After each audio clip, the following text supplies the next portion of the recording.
Hi friends, fancy dress കോമ്പറ്റീഷനിൽ most popular ആയിട്ടുള്ള ഒരു ക്യാരക്ടറാണ് നമ്മുടെ ഗാന്ധിജിയുടേത്. ഈ ഒരു ഗാന്ധിജിയുടെ ഫാൻസി ഡ്രസ് കോമ്പറ്റീഷൻ നിങ്ങൾക്ക് ഫസ്റ്റ് പ്രൈസ് കിട്ടുന്നുണ്ടെങ്കിൽ മസ്റ്റ് ആയിട്ട് കൊണ്ടുപോകേണ്ട ഒരു പ്രോപ്പർട്ടിയാണ് ഈ ഒരു ചർക്ക. അപ്പോൾ ഇത് ഞാൻ വെറുതെ പറഞ്ഞതല്ല, എൻ്റെ മോനിക്ക് ഞാനിത് എക്സ്പീരിയൻസ് ചെയ്തിട്ടുള്ള ഒരു സംഭവം കേട്ടോ. അപ്പോൾ എല്ലാവരും ഈ ഒരു ചർക്കയുടെ വീഡിയോ ഫുള്ളായിട്ടൊന്ന് കണ്ടു നോക്കുക. ഇതിൻ്റെ ഒപ്പം നമ്മൾ ഹിന്ദിയിൽ കുറച്ച് ഡയലോഗും കൂടി കുട്ടികളെ പഠിപ്പിച്ചു വിടണം കേട്ടോ. അപ്പൊ അതിന്റെ വീഡിയോ ഞാൻ മുമ്പ് അപ്ലോഡ് ചെയ്തിട്ടുണ്ട്. അപ്പൊ അതെല്ലാവരും ഒന്ന് കണ്ടു നോക്കാം. ആ ഒരു വീഡിയോ ഞാൻ മുകളിൽ ഐക്കാർഡിലും കൊടുത്തേക്കാം കേട്ടോ. ഈ ഒരു ചർക്കയ്ക്ക് വേണ്ടി ഞാൻ യൂസ് ചെയ്യുന്നത് മെയിൻ ആയിട്ട് കാർഡ്ബോർഡ് ആണ്. പിന്നെ സ്റ്റാൻഡിന് വേണ്ടിയിട്ട് ഈ ഒരു വുഡ് പീസ് യൂസ് ചെയ്യുന്നുണ്ട്. ഒപ്പം കുറച്ച് ബാർബിക്യൂ സ്റ്റിക്കും കൂടി യൂസ് ചെയ്യുന്നുണ്ട്. അപ്പോൾ വീഡിയോ ഇപ്പൊ തന്നെ എല്ലാവരും ഒന്ന് ലൈക്ക് ചെയ്ത് വെക്കാം. ഈ ഒരു കാർഡ്ബോർഡിന്റെ നീളം വരുന്നത് 30 സെന്റിമീറ്റർ ആണ്. അപ്പോൾ ആ ഒരു അളവിൽ നമുക്ക് 6 പീസാണ് കട്ട് ചെയ്തെടുക്കേണ്ടത്. ഇതിന്റെ വീതി എന്ന് പറയുന്നത് ഒരു സ്കെയിലിന്റെ അളവിലാണ് ഞാൻ എടുക്കുന്നത്. നെക്സ്റ്റ് ഇതൊന്ന് കട്ട് ചെയ്തെടുക്കണം. അപ്പോൾ ഇതിനു വേണ്ടി യൂസ് ചെയ്തിട്ടുള്ളത് കട്ടി കൂടിയ കാർഡ്ബോർഡാണ്. അതുകൊണ്ട് തന്നെ ഓരോ ലൈൻസിലൂടെയും കത്തി യൂസ് ചെയ്തിട്ട് ഇതുപോലെ ഒന്ന് വരഞ്ഞു കൊടുക്കുക. കണ്ടില്ലേ? അപ്പോൾ നമുക്ക് ഈ ഒരു രീതിയിൽ കിട്ടുന്നതായിരിക്കും. ഇനി സിമ്പിളായിട്ട് ഈ ഒരു ലൈനിലൂടെ കത്രിക യൂസ് ചെയ്തിട്ട് കട്ട് ചെയ്തെടുക്കാം. ഇതുപോലെ 6 പീസസും കട്ട് ചെയ്തെടുക്കുന്നുണ്ട്. ഇനി ഈ ഒരു 6 പീസിൻ്റെയും 2 സൈഡും കേർവ് ഷേപ്പിലൊന്ന് കട്ട് ചെയ്തെടുക്കാനുണ്ട്. അപ്പോൾ ആദ്യം പെൻസിൽ യൂസ് ചെയ്തിട്ട് ജസ്റ്റ് ഒന്ന് വരച്ചു കൊടുക്കുക. അതിനുശേഷം കട്ട് ചെയ്തെടുക്കാം. ഈ കട്ട് ചെയ്തെടുക്കുന്ന 6 പീസാണ് നമ്മുടെ ചർക്കയുടെ വീൽസ് എന്ന് പറയുന്നത്. അപ്പോൾ അതുകൊണ്ടാണ് 2 ഭാഗവും ഈ ഒരു കർവ് ഷേപ്പിൽ കട്ട് ചെയ്തെടുക്കുന്നത്.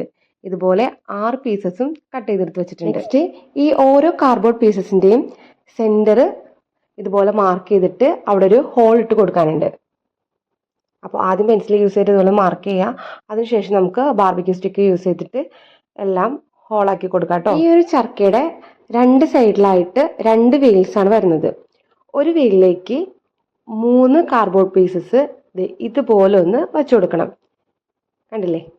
അതിനാണ് നമ്മൾ സെന്ററിൽ ഒരു ഹോൾ ഇട്ട് കൊടുത്തിട്ടുണ്ടായത്. ഇനി ഈ ഒരു ബാർബിക്യൂ സ്റ്റിക്കിന്റെ ഒരു സൈഡിലേക്ക് 3 കാർഡ്ബോർഡ് പീസസ് വീലിന്റെ ഷേപ്പിൽ വച്ചു കൊടുത്തിട്ട് നമുക്കൊന്ന് സ്റ്റിക്ക് ചെയ്തെടുക്കാനുണ്ട്. അപ്പോൾ ഇതുപോലെ ഏകദേശം ഒരു വീലിന്റെ ഷേപ്പിൽ വേണം ഈ ഒരു കാർഡ്ബോർഡ് പീസ് വെച്ചു കൊടുക്കാൻ വേണ്ടിയിട്ട്. ഇനി നമുക്കിതൊന്ന് ഫെവിക്കോൾ യൂസ് ചെയ്തിട്ട് സ്റ്റിക്ക് ചെയ്ത് കൊടുക്കാം കേട്ടോ. അപ്പോൾ ഈ ഒരു ബാർബിക്യൂ സ്റ്റിക്കിലേക്ക് കയറ്റിയതിന് ശേഷം സ്റ്റിക്ക് ചെയ്യണമെന്നൊന്നുമില്ല കേട്ടോ. ഞാൻ നിങ്ങൾക്കിത് ഇങ്ങനെയാണ് വരുന്നതെന്ന് മനസ്സിലാക്കാൻ വേണ്ടിയിട്ടാണ് ഇങ്ങനെ ചെയ്തത്. അപ്പോൾ 2 സൈഡിലും ഇതുപോലെ വീൽസ് റെഡി ആക്കിയിട്ടുണ്ട്. അപ്പോൾ ഇതിപ്പോൾ നല്ല രീതിയിൽ ഡ്രൈ ആയിട്ടുണ്ട് കേട്ടോ. ഞാനിത് ബാർബിക്യൂ സ്റ്റിക്കിൽ നിന്ന് റിമൂവ് ചെയ്തിട്ടുണ്ട്. ഇനി നമുക്ക് ഈ ഓരോ വീൽസിലും ഈ ഒരു കാർഡ്ബോർഡ് പീസിന്റെ ഏകദേശം ഒരു 2 സെന്റിമീറ്റർ അകലത്തിൽ ഇതുപോലൊരു ഹോൾ ഇട്ട് കൊടുക്കണം. ഈ ഒരു ഹോള് ഫുള്ളായിട്ടുള്ള ഹോളല്ല, ഒരു ഹാഫ് ഹോളാണ്. അതായത് വലിയ ഹോളായിട്ട് വേണ്ട, ജസ്റ്റ് ഒരു മാർക്ക് മാത്രം അവിടെ ചെയ്ത് കൊടുത്താൽ മതി.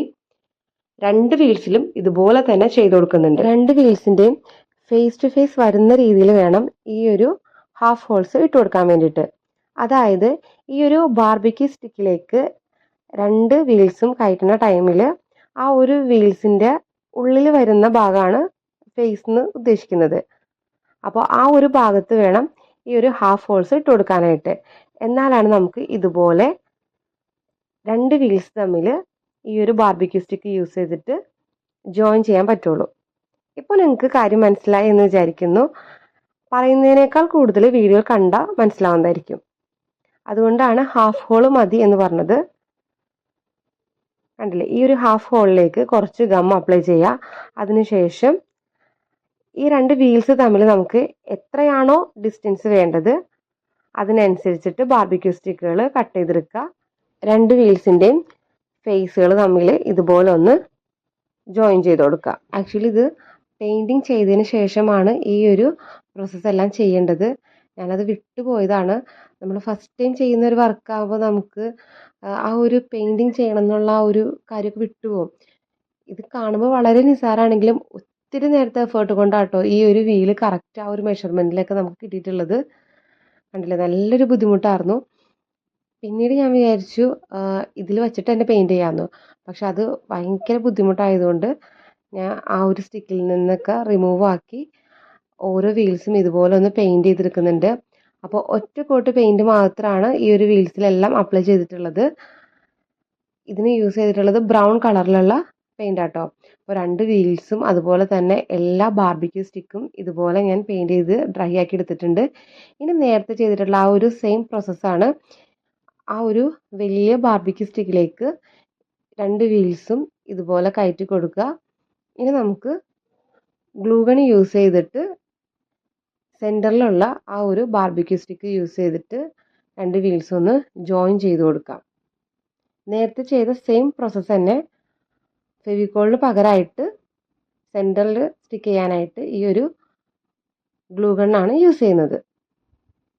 ഈ ഒരു കളറും കൂടി വരുമ്പോഴാണ് നമ്മുടെ ചർക്കയ്ക്ക് ഒരു ഒറിജിനാലിറ്റി ഫീൽ ചെയ്യുന്നത് കേട്ടോ. അപ്പോൾ ഈ ഒരു വീൽസ് ഉണ്ടാകുമ്പോൾ മെയിനായിട്ട് ശ്രദ്ധിക്കേണ്ടത് ആ ഒരു സെൻറ്ററിൽ വെച്ചിട്ടുള്ള മെയിനായിട്ടുള്ള ബാർബിക്യൂ സ്റ്റിക്ക് ഇതുപോലെ റൊട്ടേറ്റ് ചെയ്യാൻ പറ്റണം. കണ്ടില്ലേ, ഈ ഒരു വീൽസ് അതിൻ്റെ ഉള്ളിൽ കൂടെ ഇതുപോലെ നമുക്ക് കറക്കാൻ പറ്റണം. അപ്പോൾ ഈ വീൽസും ബാർബിക്യൂ സ്റ്റിക്കും തമ്മിൽ സ്റ്റിക്കായി പോകാൻ പാടില്ല. ഓക്കെ, നെക്സ്റ്റ് നമുക്ക് വേണ്ടത് ഈ ഒരു ഷേപ്പിലുള്ള 4 കാർഡ്ബോർഡ് പീസസ് ആണ്. അപ്പോൾ ഇതിൻ്റെ മെഷർമെൻറ്റ് ഞാൻ കറക്റ്റ് പറയുന്നില്ല, കാരണം നമ്മൾ എടുത്തിട്ടുള്ള ആ ഒരു ചർക്കയുടെ വീലിനനുസരിച്ചിട്ട് വേണം അത്. ഓക്കെ, അപ്പോൾ ഇതിൻ്റെ ഇടയിൽ ഞാൻ ഈ ഒരു കാർഡ്ബോർഡ് പീസിനും സ്റ്റാൻഡായിട്ട് വയ്ക്കുന്ന ആ ഒരു വുഡ് പീസിനും ബ്രൗൺ കളറ് കൊടുത്തിരിക്കുന്നുണ്ട്. ഈ ഒരു കാർഡ്ബോർഡ് പീസിൻ്റെ താഴെ ഭാഗം ഇതുപോലെ ഒന്ന് സ്പ്ലിറ്റ് ചെയ്തെടുക്കുന്നുണ്ട് കേട്ടോ. അപ്പോൾ ഈ ഒരു രീതിയിലാണ് നമുക്ക് ഈ ഒരു സ്റ്റാൻഡിലേക്ക് സ്റ്റിക്ക് ചെയ്ത് കൊടുക്കേണ്ടത്. സ്റ്റിക്ക് ചെയ്ത് കൊടുക്കുന്നതിന് മുമ്പായിട്ട് ഈ ഒരു ചർക്കയുടെ വീൽസിലേക്ക് ഇതുപോലൊരു ഹോള് ഉണ്ടാക്കിയിട്ട് ഇതുപോലൊന്ന് കയറ്റി കൊടുക്കണം. അപ്പോൾ അതാണ് ഞാൻ നേരത്തെ പറഞ്ഞത്, നമ്മുടെ ഈ ഒരു വീൽസിൻ്റെ ഏകദേശം ഹൈറ്റിനനുസരിച്ചിട്ട് വേണം ഈ ഒരു സ്റ്റാൻഡ് കട്ട് ചെയ്തെടുക്കാൻ വേണ്ടിയിട്ട്. ഈ ഒരു പീസ് ചർക്കയുടെ വീൽസിനേക്കാളും കുറച്ചും കൂടി നീളം കൂടുതൽ വേണം. പക്ഷേ ഇത് കുറച്ച് കൂടുതലായതുകൊണ്ട് ഞാൻ ഇതുപോലെ ഒന്ന് ഫോൾഡ് ചെയ്തിട്ടാണ് സ്റ്റിക്ക് ചെയ്ത് കൊടുക്കുന്നത്. ഈ ഒരു സ്റ്റാൻഡിൽ ഈ ഒരു വീൽസ് കറക്കുന്ന ടൈമിൽ ഇത് ആ ഒരു സ്റ്റാൻഡിൽ ടച്ച് ചെയ്യാൻ പാടില്ല. ഓക്കെ, ഇനി നെക്സ്റ്റ് കട്ട് ചെയ്ത് വെച്ചിട്ടുള്ള ആ ഒരു പീസിൻ്റെ ഒപ്പം ഇതുപോലൊരു റൗണ്ട് ഷേപ്പും കൂടി ആവശ്യമായിട്ട് ഒരു ബാർബിക്യൂ സ്റ്റിക്കും കൂടി ആവശ്യമുണ്ട് കേട്ടോ. അപ്പോൾ ആ ഒരു പീസിൻ്റെയും താഴെ ഭാഗവും ഇതുപോലെ ഒന്ന് സ്പ്ലിറ്റ് ചെയ്ത് കൊടുത്തിട്ടുണ്ട്. ഇനി ഇതുപോലെ ആദ്യം ആ ഒരു കേർവ് ഷേപ്പിൽ വരുന്ന പീസ്, നെക്സ്റ്റ് ഒരു റൗണ്ട് പീസ്, അത് ഒരു സൈഡിൽ, മറുഭാഗത്ത് ഫസ്റ്റ് റൗണ്ട് ഷേപ്പാണ് ഉള്ളിലേക്ക് കയറ്റേണ്ടത്. അതിനുശേഷം ഈ ഒരു കേർവ് ഷേപ്പിലുള്ള പീസും കൂടി കയറ്റി കൊടുക്കാം കേട്ടോ. ഇനി ഈ ഒരു സെൻറ്ററിൽ വരുന്ന ഭാഗം ഇതുപോലെ ഒന്ന് ഞാൻ കട്ട് ചെയ്ത് മാറ്റുന്നുണ്ട്. എന്നിട്ടാണ് ഇത് സ്റ്റാൻഡിലേക്ക് സ്റ്റിക്ക് ചെയ്യാൻ പോകുന്നത്. ഇത് നമുക്ക് ചർക്കയിൽ വരുന്ന ആ ഒരു ത്രെഡ് ഉണ്ടല്ലോ, നൂല് റോൾ ചെയ്ത് വയ്ക്കാൻ വേണ്ടിയിട്ടാണ് കേട്ടോ ഈ ഒരു സംഭവം യൂസ് ചെയ്യുന്നത്. അപ്പോൾ ഒരു ത്രെഡ് ചുറ്റുന്ന വീഡിയോ എൻ്റെ കയ്യിൽ ഇല്ല, ആ ഒരു ഫുട്ടേജ് എൻ്റെ നിന്ന് മിസ്സായിട്ടുണ്ട്. അപ്പോൾ ഈ ഒരു ബാർബിക്യൂ സ്റ്റിക്കിൻ്റെ 2 സൈഡിലേക്കായിട്ട് ഇതൊന്ന് നീക്കി അഡ്ജസ്റ്റ് ചെയ്ത് വെച്ച് കൊടുക്കുക. ചർക്കയുടെ വീൽസ് ഇതുപോലെ കറക്കുന്ന ടൈമിൽ സ്റ്റാൻഡിൽ ടച്ച് ചെയ്യാൻ പാടില്ല. അതുകൊണ്ടാണ് ഹൈറ്റ് കുറച്ച് കൂടുതൽ വേണം എന്ന് ഞാൻ പറഞ്ഞത്. ഈ ഒരു ടൈമിൽ ഞാൻ ഇപ്പുറത്തെ സൈഡിൽ കുറച്ച് ത്രെഡ് റോൾ ചെയ്ത് വെച്ചിട്ടുണ്ട് കേട്ടോ. ഇത് നമ്മൾ മുല്ലപ്പൂ വാങ്ങിച്ചപ്പോൾ കിട്ടിയിട്ടുള്ള ആ ഒരു ത്രെഡാണ്, അത്യാവശ്യം നല്ല കട്ടിയുള്ള ത്രെഡാണ്. അപ്പോൾ നമ്മുടെ ചർക്ക ഇവിടെ വർക്കിംഗ് ആണ്. ഒത്തിരി എഫേർട്ട് എടുത്ത് ചെയ്തൊരു വർക്കായിരുന്നു കേട്ടോ. മോൻ്റെ ഫാൻസി ഡ്രസ് കോമ്പറ്റീഷന് വേണ്ടിയിട്ട് ചെയ്തതാണ്. അതിന് അവനിക്ക് ഫസ്റ്റ് പ്രൈസും കിട്ടി. മാത്രമല്ല ഓൺലൈനായിട്ട് വേറൊരു പ്ലാറ്റ്ഫോമിൽ അവനിക്ക് ഇതിന് സെക്കൻഡ് പ്രൈസും കിട്ടിയിട്ടുണ്ടായിരുന്നു. അതിൻ്റെ വീഡിയോ ആണ് ഞാൻ മുമ്പ് നമ്മുടെ യൂട്യൂബ് ചാനലിൽ അപ്ലോഡ് ചെയ്തിട്ടുള്ളത്. ചർക്കയുടെ ഫ്രണ്ടിലായിട്ട് ചെറിയൊരു കാർഡ്ബോർഡ് പീസ് റോൾ ചെയ്ത് ഏകദേശം ഒരു പെന്നിൻ്റെയൊക്കെ ആ ഒരു സൈസിനനുസരിച്ച് റോൾ ചെയ്ത് സ്റ്റിക്ക് ചെയ്ത് കൊടുത്തിട്ടുണ്ട്. അതിൻ്റെ ഉള്ളിലാണ് നമ്മുടെ പതാക വെച്ച് കൊടുത്തിട്ടുള്ളത്. അപ്പോൾ ഈ ഒരു ഫാൻസി ഡ്രസ് കോമ്പറ്റീഷനിൽ ഗാന്ധിജി ആവാൻ വേണ്ടിയിട്ട് തലയിൽ ആ ഒരു കഷണ്ടിക്ക് പകരമായിട്ട് ഞാൻ സോക്സ് യൂസ് ചെയ്തിട്ടാണ് അത് മേക്ക് ചെയ്തിട്ടുള്ളത്. അതുപോലെ തന്നെ ഗാന്ധിജിയുടെ കോസ്റ്റ്യൂമും ആ ഒരു സ്റ്റിക്കും സ്പെക്സ് എല്ലാം എൻ്റെ ക്രിയേറ്റിവിറ്റി തന്നെ കേട്ടോ. അതിൻ്റെയൊക്കെ ഫുട്ടേജ് എൻ്റെ നിന്ന് നഷ്ടമായിട്ടുണ്ട്. കിട്ടുകയാണെങ്കിൽ തീർച്ചയായിട്ടും നമ്മുടെ യൂട്യൂബ് ചാനലിൽ ഞാൻ അപ്ലോഡ് ചെയ്യുന്നതായിരിക്കും. ഇത് മോൻ്റെ സ്കൂളിലെ ഫാൻസി ഡ്രസ് കോമ്പറ്റീഷൻ്റെ ചില ഭാഗങ്ങളാട്ടോ. അപ്പോൾ മോൻ ചർക്ക അത് കറക്കുന്ന വീഡിയോസൊന്നും ഇല്ല. ഇത് ഹൈറ്റിൽ വെച്ച് കൊടുക്കാൻ പറ്റുമെന്നാണ് ഞാൻ ചോദിച്ചത്, പക്ഷേ ഹൈറ്റിൽ വയ്ക്കാൻ പറ്റില്ല. അപ്പോൾ അവൻ ഡയലോഗൊക്കെ പറഞ്ഞതിന് ശേഷം ഇരുന്നിട്ടാണ് ആ ഒരു ചർക്ക കറക്കി കാണിച്ചു കൊടുക്കുന്നത് കേട്ടോ.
2ാം ക്ലാസ് ആയ ഹിന്ദി ഡയലോഗ് പറഞ്ഞത് കൊണ്ടാണെന്ന് അറിയില്ല, ഇടയിൽ ജസ്റ്റ് ഒന്ന് സ്റ്റെക്ക് ആയി പോയിട്ടുണ്ടായിട്ടോ.